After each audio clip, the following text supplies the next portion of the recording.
Hey ladies, Scott Horton here. If you would like truly youthful, healthy, and healthy-looking skin, there is one very special company you need to visit, Dagny & Lane at DagnyandLane.com. Dagny & Lane has revolutionized the industry with a full line of products made from organic and all-natural ingredients that penetrate deeply with nutrient-rich ionic minerals and antioxidants for healthy and beautiful skin. That's Dagny & Lane at DagnyandLane.com. And for a limited time, add promo code SCOTT15 at checkout for a 15% discount. All right, y'all, welcome back to the show. Scott Horton Show, I'm him. Website is scotthorton.org. You can find all my interview archives there going back to 2003. More than 2,700 of them going back to 2003. You can also find me on Facebook, Twitter, and YouTube at /Scott Horton Show. And next up is our good friend Anthony Gregory, Walking Libertarianism, The Litmus Test, The Plumb Line, writer for, he's got all kinds of fancy titles, but I'll just call him a writer for the Independent Institute, LouRockwell.com, the Future Freedom Foundation, and your local newspaper, too. Welcome back to the show. How are you doing? Scott, it's good to be with you. I'm doing good. How are you? I'm doing great. Appreciate you joining us. So tell me, in your opinion, which is worse, the left or the right? Oh, I'd have to say the left. And why is that? Well, you know, the thing is, we're seeing this more every day. What passes for the left, anyway. Of course, it's not a homogeneous blob, but one thing that becomes clearer and clearer in the age of Obama is there's not a single area where these people don't think the state should be involved and more involved. Yeah, there are a couple areas where they say keep the government off my body, but even there they favor, they might not favor the most brutal government involvement, but they want the government subsidizing, regulating, and taxing everything. And there's no area that escapes their meddlesome curiosity. They just want to be involved in everything, and they have this infinite ability to ignore the evidence about the state's encroachment into the economy and how destructive it is. I mean, just year after year, we've had unemployment, you know, over 8%, close to 10%, and there doesn't seem to be any relent on this. And what really got me in the last few weeks was seeing even someone like Jon Stewart, who, as you know, Scott, he's probably one of my favorite liberal personalities, TV personalities, though he's a comedian. He's probably one of the best. He was just so frightened by this sequester. It was ridiculous. He talked about this sequestration as though it was some doomsday that the politicians had stupidly threatened themselves with, as opposed to being a tiny reduction in the expansion of the state. I mean, here we have the government over twice as big as it was when at the end of the Clinton administration, the federal government, and anything that shaves even one hair off of the state is seen as the worst thing possible. And this kind of just invincible faith in the state for state's sake, it's got to be, you know, a major mark against them. I must say, though, that the thing that really got me going against the liberals, and even some of the more radical left, was the reaction to Sandy Hook and on gun control. And in fact, there was an article. This is getting a little bit esoteric, but I think it really hits the nail in terms of where they go totally wrong, even by their own terms. For years, I've been complaining that no one is standing up for people who are going to prison for extended periods of time because they're caught with both drugs and guns. Drug reformers don't care. Gun rights advocates don't care because the other group is being implicated. And so there are people who go years and years at a time because they're peaceful people, but then they're caught with both guns and drugs. Well, there was an article in Counterpunch, of all places. So I'm not just talking about mealy-mouthed, you know, Dianne Feinstein voters. I'm talking about Counterpunch, the so-called radical left. And it was lambasting the NRA. It was this extended satire, this article. It was attacking the NRA and Republicans for having worked to reduce the penalties of criminals caught with guns. The idea was it was mocking this NRA formulation of the issue, like, well, if someone's caught with a gun but they didn't use the gun in a criminal manner, you shouldn't punish them extra for that, for just happening to have a gun. And this article is saying, oh, yeah, because we really believe in the Second Amendment rights of criminals, how dare we put them in prison for another 7 years? Well, I have no doubt that some of these people were caught for victimless crimes who were ensnared by these horrible laws. And for the first time in many, many years, there I was on the side of the NRA, and only the radical left would be so bad on civil liberties as to put me in that camp. So that's the other thing. The whole gun control issue, certainly all the liberals and the progressives on the just left of center, they're completely immune to logic and reason. I mean, here we are. This is the beginning of the age of 3D printing, where people are going to be able to print out weapons.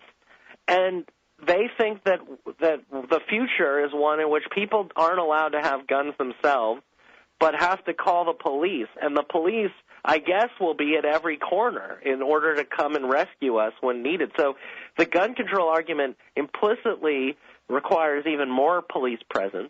And on this issue, they just side with all of the law and order types because they're just afraid of criminals, they're afraid of the other, and they want to use the power of the state to further monopolize weapons in the hands of the state.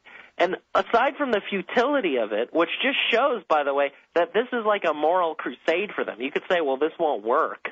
And many of them kind of know that it won't work, but they don't care. It's just about sticking it to the other side, using the force of the government to squash another side of the culture war.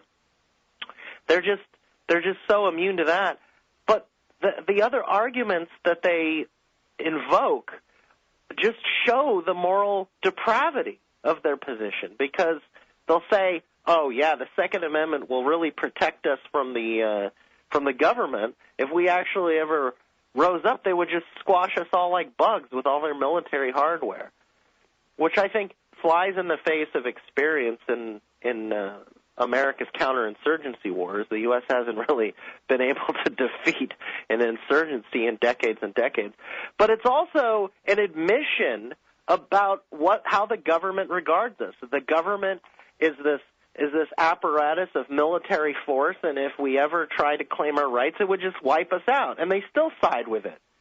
And, of course, it's all of these issues, this failure to understand the basics of economics, this hostility toward property rights, this culture warring, that leads them to support the progressive Democratic presidents of the last century. Their favorite presidents are almost invariably the very worst ones. I mean, you'd have to go very far to the left or find some anomaly to find anyone on the left who would understand, for example, why Harry Truman was so infinitely worse in every conceivable respect than Warren Harding, right? You'd have to, it'd be difficult to find a progressive that understands that the president who let Wilson's political prisoners out of prison, despite his many problems, and Harding had problems, is really a much better guy than the man who nuked Hiroshima and Nagasaki. And why is that? I'm not saying that the left is as hostile to the rights of Japanese civilians not to be nuked, and yet it seems for them, and this is what's most disgusting of all, that's just one data point. But you got to look at other data points, and for them, the data points that always trump seem to be domestic politics and their view of the culture war, where, well, Truman's on our side, look at what he did with the armed forces and all that, and because he's a Democrat, he's good, or FDR's good, or Woodrow Wilson's good, or LBJ's good. These people murdered millions of people. These people were, and they also did the most to build up the military-industrial complex and the corporate state. Everything they say they dislike about American inequality should be blamed primarily on the progressives they love. But they love them whether despite all this, which is bad enough, or because of a total lack of understanding, or just because of partisanship. And, it's kind of a cheap shot, but it does bear noting that nothing has ever been worse than communism. And the communist governments of the last century wiped out 100 million people. When you go full-fledged against the market economy and try to abolish money and abolish voluntary exchange, you get the total negation of human rights in every respect. And although, most of the left today are not Reds, they've never really come to terms with that, I think. They never totally come to terms with the fact that their views really are on a slippery slope toward totalitarianism of the worst type. Yeah, but isn't the right worse? Oh, yeah, are you kidding me? I mean, the right's far worse. The thing about the left is what's terrible about them is they think the state is some sort of, like soft and cuddly supporter that will make everything right. Now, the right, to its credit, knows what the state is. But this is what's so scary. They love it anyway. In fact, the right's favorite parts about the state are the worst parts about the state. The conservatives say they're opposed to tyranny, but they love the people enforcing that tyranny. They love the police. They're enamored of the military. They love border control. Everything about the state that makes it the state, the coercive monopoly, the power over life and death, they just love it. They love it so much that even though they hate Barack Obama, they're more in favor of Obama having the very worst, most menacing powers that he has claimed than the left is. They can't trip over themselves fast enough to say that they want Obama to drone bomb even more people. They don't trust him to take care of their health, but if you ask them, should he be able to just kill them if he thinks that he needs to, they're all about it. And so they know this. They love the prisons. The worst things about the U.S. government are what? The continuous perpetual war abroad that just shreds to death thousands of people in a peaceful period. At war, it's hundreds of thousands. But even during so-called peace, the U.S. is constantly murdering people abroad, and the conservatives love that.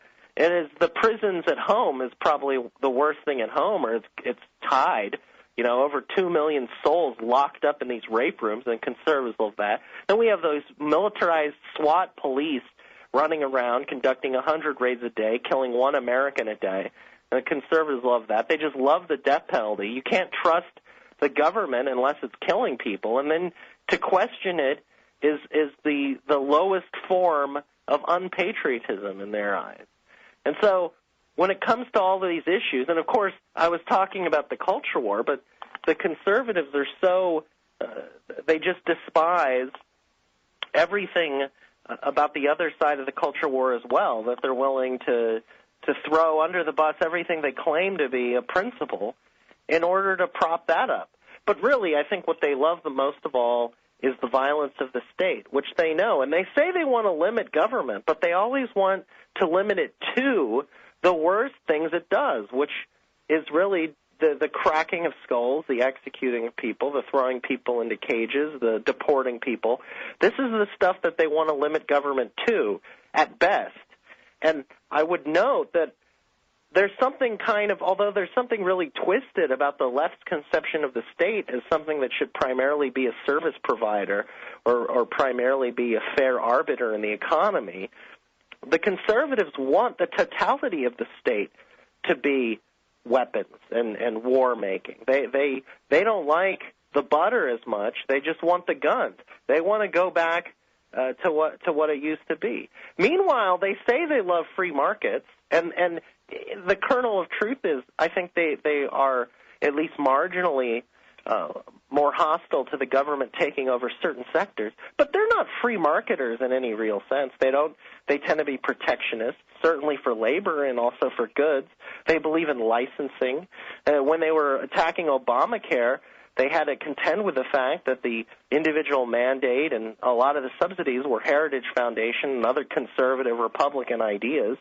They're not good on public schools. At best, they want vouchers, which just socialized private schools. They're not good on free markets for drugs. They're terrible on. They're the worst on intellectual property. And you can't really even have free markets when you have this huge military empire. But even if you could, they're not even good on the other issues. They say that they're against the welfare state, but you know they're the ones who attacked Obama for supposedly wanting to cut Medicare. So all the big features of the welfare state, Medicare, Social Security, public schools, the conservatives have at a minimum made peace with these institutions, and in fact only come up with ideas of how to get Wall Street involved so people can be making money off these institutions. And meanwhile, they love the garrison state, the barbed wire state. And then the other point is, it's true that that nothing's worse than communism, as I said, but a lot of things are about as bad and have plagued humanity for a very long time. If the 20th century is the indictment against the left, all the centuries before the 20th should be the definitive indictment against the right. I mean, Hitler was probably the only 20th century right-wing dictator that was in the same league as Stalin and them. But boy, did he run with it, this right-wing version of socialism. And in a sense, he was very right-wing. It was a throwback to older kind of pogrom-style European policies of mass murder, but he just mechanized it. And the entire period of humanity before the 20th reminds us what old-fashioned statism really is about, which is feudalism, patriarchy, theocracy, mercantilism, exterminationist wars of religion, torture as punishment and as entertainment. I mean, there's a reason that when Rothbard wrote Left and Right, the Prospects for Liberty, he really reminds us of this entire history of humanity being enslaved by a form of statism that we could very plausibly call conservative. And so when modern conservatives say we need to harken back to an early era, are they talking about Jim Crow? Are they talking about antebellum America when at its height there were 4 million African Americans in chains? Are they talking about the days of Indian genocide or the days when married women couldn't own property under coverture laws? I mean, there was no golden age of liberty in the past. Not really, certainly not for everyone, only for a few. And conservatives seem to ignore this in a way that genuinely creeps me out. For them, it's just an asterisk or a parentheses that there were these groups that were oppressed. But in fact, they were the majority that were oppressed. Land-owning white men of a certain religious persuasion were not the majority. At any given time, men are only about 50%. So the people who had liberty in the United States hundreds of years ago were a distinct minority, and even they were subject to more statism than today's conservatives, at best, the ones who believe in liberty at all, would admit. So against the left, we have all the evidence of modern left-wing statism, which is pure evil and genocidal and murderous and exterminationist. And against the right, however, we have every other form of statism that preceded it, which really were far worse than I think modern libertarians acknowledge sometimes. And so certainly the right wing is worse. And in this country in particular, I think we are more or less a center-right country. Maybe that's changing, but it's all of the very worst things that Obama's doing. Those are the things that the conservatives either support or think he should be doing more rigorously. And so, I look around and I see how the things that seem to most bother them about Obama are in large part these fictional fantasies about how, Obama's gutting the military. So the question there is, well, the conservatives, they're warmongers no matter who's in power, where at least the liberals have the decency to be hypocrites and only support their side with the power of murder, whereas the conservatives, they seem to just believe in state mass murder as an end in itself. All right, so what's the right way? The right way? Oh, well, it's to eschew both of these these parties, the left and the right. I know that I said the left's worse, and then I said the right's worse, so it sounds like I can't make up my mind. It really depends on who I'm thinking of at the moment. But on the other hand, there are good people who see themselves as being on the right, and there are good people who see themselves as being on the left. And there are people who do support. There are people on the left who care about peace and civil liberties, and more than they care about expanding the state or Team Blue winning. And there are people on the right who care more about fiscal responsibility and living in something that seems like a freer system where the state isn't this secular tyranny that's imposing itself in every area of their lives, and they do care more about liberty than they do about loving the cops and the military. And I want all of those people to become libertarians. I want people to reject this false dichotomy of left-wing tyranny and right-wing tyranny, because in the end they both lead to the death camp. They both lead to mass slaughter and the gulag. There's not that much a difference to them when you're the one getting the shaft. And so what I think is the right way is the way of liberty, which is anti-statism, individual rights, tolerance, free enterprise and free association, and a world free of government privilege or persecution of economic actors, which would be a very different world. And perhaps above all, peace among all people, both within societies and between societies. We need to move away from the hostility and the hatred and the violence that are all entailed in war. And so peace and freedom are the alternative, and we need people on that side rather than on this left and right wings of the bird of prey. All right, everybody, that is Anthony Gregory from the Independent Institute. That's independent.org. You can also find his writings at the Future Freedom Foundation, FFF.org, LouRockwell.com, and all over the place. His own personal website is anthonygregory.com. Thanks so much for your time. Appreciate it. Thank you, Scott. Bye. The Emergency Committee for Israel, Brookings, Heritage, AIPAC, WINEP, JINSA, PNAC, CNAS, the AEI, FPI, CFR, and CSP. It sure does seem sometimes like the war party's got the foreign policy debate in D.C. all locked up. But not quite. Check out the Council for the National Interest at councilforthenationalinterest.org. They put America first, opposing our government's world empire, and especially their Middle Eastern madness. That's the Council for the National Interest at councilforthenationalinterest.org. Hey everybody, Scott Horton here. You ought to consider advertising on the show. Here's how it'll work. You give me money, and then I'll tell everybody how great your stuff is. They'll buy it, and we'll all be rich as Republicans. Sound pretty good? Shoot me an email, scott@scotthorton.org, and we'll work it out. Hey everybody, Scott Horton here, inviting you to check out the Future Freedom Foundation at FFF.org. They've got a brand new website with new and improved access to more than 20 years worth of essays promoting the cause of liberty. And FFF's writers, including Jacob Hornberger, Jim Bovard, Sheldon Richmond, Anthony Gregory, Wendy McElroy, and more, aren't just good. They're the best at opposing and discrediting our corrupt overlords in Washington and their warfare, welfare, regulatory police state. That's the Future Freedom Foundation's new and improved site at FFF.org. Man, you need some Liberty stickers for the back of your truck. At LibertyStickers.com, they've got great state hate, like Pearl Harbor was an inside job. The Democrats want your guns. U.S. Army, die for Israel. Police brutality, not just for black people anymore. And government school, why you and your kids are so stupid. Check out these and 1,000 other great ones at LibertyStickers.com. And of course, they'll take care of all your custom printing for your band or your business at TheBumperSticker.com. That's LibertyStickers.com. Everyone else's stickers suck. Hey y'all, Scott Horton here, inviting you to check out WallStreetWindow.com. It's a financial blog written by former hedge fund manager Mike Swanson, who's investing in commodities, mining stocks, and European markets.